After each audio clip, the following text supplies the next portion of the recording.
वो पूछो। सर, मुख्यमंत्री का बयान आया कि जब एनडीए की सरकार थी तो उद्धव ठाकरे प्लान कर रहे थे अरेस्ट करने के लिए देवेंद्र फडणवीस को, आशीष शेलार को और दो नेताओं का नाम। नहीं, मैंने पढ़ा है, ये एक जो स्टेटमेंट है ये बहुत ही मूर्खतापूर्ण स्टेटमेंट है। मुख्यमंत्री किसी को अरेस्ट नहीं कर सकते, सरकार अरेस्ट करती है। और सरकार किसी को बिना वजह अरेस्ट नहीं करती। अपराधी कितना भी बड़ा हो, कानून के सामने सब समान होते हैं। ये किसका कहना है? ये शिंदे जी के जो अभी के बॉस है नरेंद्र मोदी, अमित शाह, उनका कहना है। इसलिए तो मोदी जी की सरकार ने मुख्यमंत्री हेमंत सोरेन को अरेस्ट किया, अरविंद केजरीवाल जी दिल्ली के मुख्यमंत्री, उनको अरेस्ट किया, मंत्री महोदय बहुत से हैं उनको अरेस्ट किया, एमएलए एमपीज को अरेस्ट किया ना। क्यों अरेस्ट किया? उनके साथ कुछ न कुछ अपराध जोड़ा गया। तो जो मुख्यमंत्री बोल रहे हैं, उद्धव जी की सरकार फडणवीस को अरेस्ट कर रही थी। ये कौन? आशीष शेलार, प्रवीण दरेकर। क्यों? ये दिमाग में उनके आया कैसे? कुछ न कुछ किया होगा ना। बिना वजह कोई किसी को अरेस्ट करता है क्या? सबसे पहले फडणवीस अपराधी थे इलीगल फोन टैपिंग में।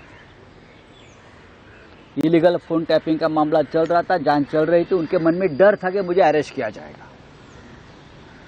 मेरे पास सूचना है, मेरे पास जो जानकारी है, ऐसा कोई नहीं था, लेकिन उसके मन में डर था कि मैंने बहुत बड़ा अपराध किया है।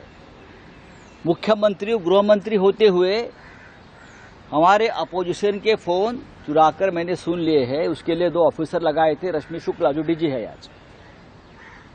बाद में उसके ऊपर के सब जो गुने एफआईआर थे वो पीछे लिए, गुने जो लगाए थे वो सब पीछे लिए। क्यों लिया? फिर जांच होनी चाहिए थी ना।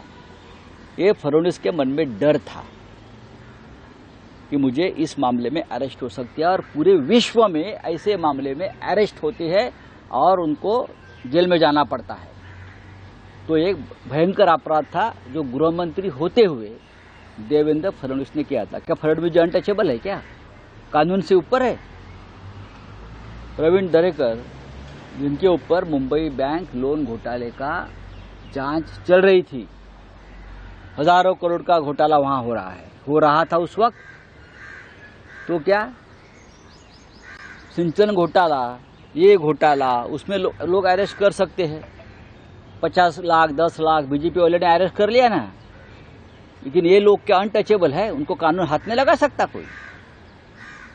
ये सभी लोग, ये प्रसाद लाड, आशीष शेलार, सबके ऊपर अपराध थे और जांच चल रही थी। लेकिन जब आप एकनाथ शिंदे को पूछे, मोदी की सरकार आपको क्यों अरेस्ट करने जा रही थी, बाद में आप दूसरे का नाम लीजिए। मोदी जी की सरकार आपको क्यों अरेस्ट करने जा रही थी, उनका जवाब दीजिए। ये सब लोग, 4 लोग, उनके बारे में जांच चली तो मोदी और फडणवीस सरकार ने एकनाथ शिंदे के ऊपर दबाव लाया है। हम आपको अरेस्ट करेंगे, आप विधायक तोड़ो, हमारे पास आइए, नहीं तो हमको अरेस्ट किया जाएगा। ये खेल है सब। आप हमारे लोगों को कभी भी अरेस्ट कर सकते हो, लेकिन आपके गुनहगार जो है आपके पॉलिटिकल पार्टी के, उसको हमें हाथ नहीं लगा सकते।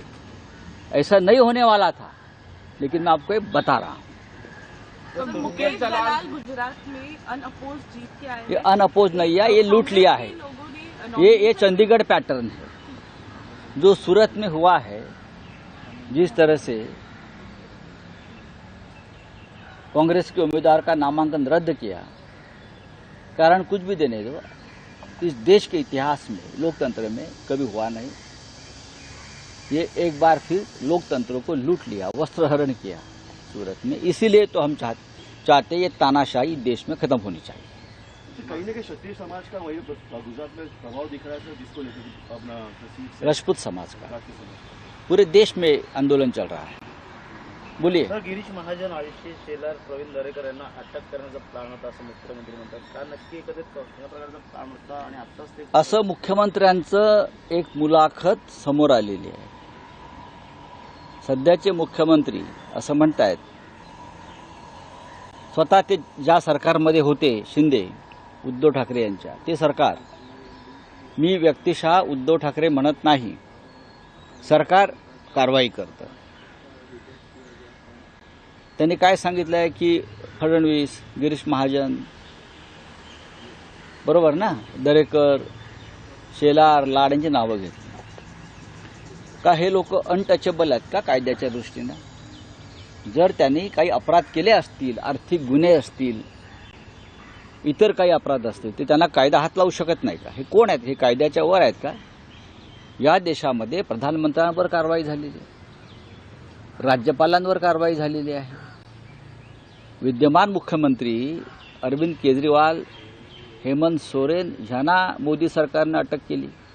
अनेक मंत्री, आमदार, खासदारांना या महाराष्ट्रात आणि देशभरात अटक झाली. मग हे जे पंचक आहे,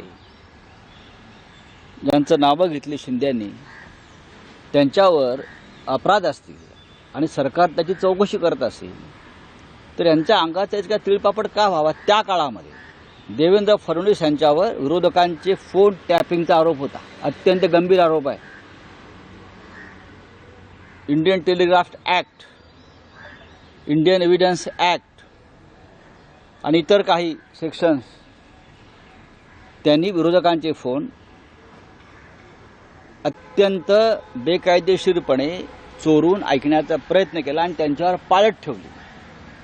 देवेंद्र फडणवीस यांच्या हुकमावरून रश्मी शुक्ला तेव्हा प्रमुख होता त्या खात्याचा, त्यांची चौकशी सुरू होती, त्यांच्यावर गुन्हे दाखल झाले आणि या गुन्ह्यामध्ये अटक होऊन आपल्याला शिक्षा होऊ शकते. या भयातून देवेंद्र फडणवीस हे तडतड करू लागले. हे सत्य. जगभरामध्ये असे गुन्हे हे अत्यंत भयंकर गुन्हे मानले जातात आणि अमेरिका असेल, युरोप असेल आणि आपला देश असेल, इथे अशा गुन्हेगारांना तात्काळ अटक केली जाते. मला अटक होईल या भयातून त्यांनी शिंदेंवर दबाव आणला आणि शिंदेना अटकेची भीती दाखवली. हो की नाही विचारा.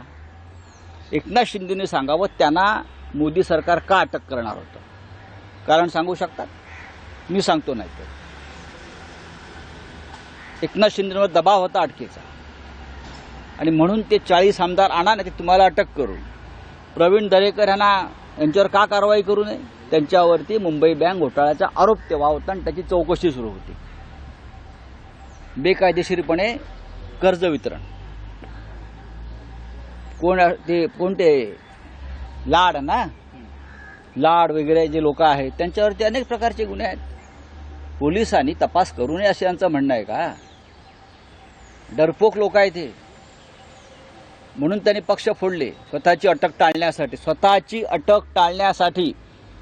स्वतःचा बचाव करण्यासाठी त्यांनी शिवसेना आणि राष्ट्रवादी काँग्रेस पक्ष फोडले आणि उद्धव ठाकरेंचे सरकार पाडलं. नाहीतर यांच्यावरती गुन्हे दाखल होते आणि हे गुन्हे अटक व्हावी अशा प्रकारचे होते. गिरीश महाजन यांच्यावरचे गुन्हे पहा तुम्ही काय आहेत ते. तुमचं सरकार आलं, पुन्हा फोन टॅपिंग प्रकरण बाहेर काढाल का? सरकार येईल. केंद्रातलं सरकार 100% बदलत आहे. मिस्टर फडणवीस, मिस्टर शिंदे आणि त्यांची टोळी, मी जबाबदारीनं बोलतोय, केंद्रातलं सरकार 100% बदलत आहे. तेव्हा हे तुम्ही आल्यावर जे गुन्हे रद्द केलेत, FIR रद्द केलेत, चौकशा रद्द केल्यात, त्या चौकशा लागतील आणि कायदेशीर कारवाई होईल. कायदेशीर म्हणतोय, तुम्ही करताय बेकायदेशीर तशी नाही. सर हिंदी में जानना चाहेंगे, ये लाइन हिंदी में जानना चाहेंगे सर. आपने कहा सरकार आएगी और फिर से ये सब सरकार बदल रही है. हिंदुस्तान की सरकार 4 जून के बाद बदल रही है. मोदी नहीं रहेंगे, ना अमित शाह रहेंगे, ना उनका गैर कानूनी कारोबार रहेगा. तो ये जो लोग हैं डरा धमका कर सब कुछ करते थे अब तक एजेंसी को पकड़कर, जो सरकार आने के बाद महाराष्ट्र में सभी जो जांच थी बंद कर दी, हाँ वो वापस खुल जाएगी फाइलें. आप देख लीजिए शरद पवार का बयान आया सर, शरद पवार का बयान आया था 2014 में हमने सपोर्ट किया था बीजेपी को, उद्धव ठाकरे को दूर करने के लिए बीजेपी से हमने बीजेपी को सपोर्ट किया था 2014 में। शरद पवार साहब ने इस तरह से एक चैनल को बयान दिया है। ठीक है ना, सबको मालूम है ये। वो बात अलग थी, आज की बात अलग है। Chapter is close now. Sir, Congress Goa candidate कह रहे हैं कि कॉन्स्टिट्यूशन हम पे फोर्सफुली लादा गया था। हमने राहुल गांधी से बात की है गोवा के सिटीजन्स को डबल सिटीजनशिप देने की। कैसे देखते हैं इस पर्टिकुलर मैटर को? सरकार आने दो, बाद में देख लेंगे। सर, उद्धव ठाकरे दौऱ्यावर असताना फडणवीस यांच्यावर टीका केली जाते, मात्र सिंधुदुर्गात या तुम्ही फडणवीसांची टीका करून दाखवा, परत जो रस्ता आहे बाहेर येतो तो कुठून जातो हे मी दाखवतो असं असे कोण राहुल बोलले। बोलू द्या ना, काय त्यांना काय वय झालंय, सर उद्धव ठाकरे वय झालंय त्यांचे। आता जो टोप घालतात त्या टोपाचे केसही पिकलेत, बरं का? एवढं वय झालंय त्यांचं। ते आम्हाला दादागिरी सांगू नका। त्या कोकणच्या मातीत 3 वेळा पराभव केलाय तुमचा। उद्धव ठाकरे का बयान आया कि उनका परिवार नहीं होता, उनको परिवारवाद पे बात करने की जरूरत नहीं। डेफिनेटली उसमें गलत क्या है? जिसका परिवार होता है वही परिवार का दुख सुख दुख समझ सकता है ना।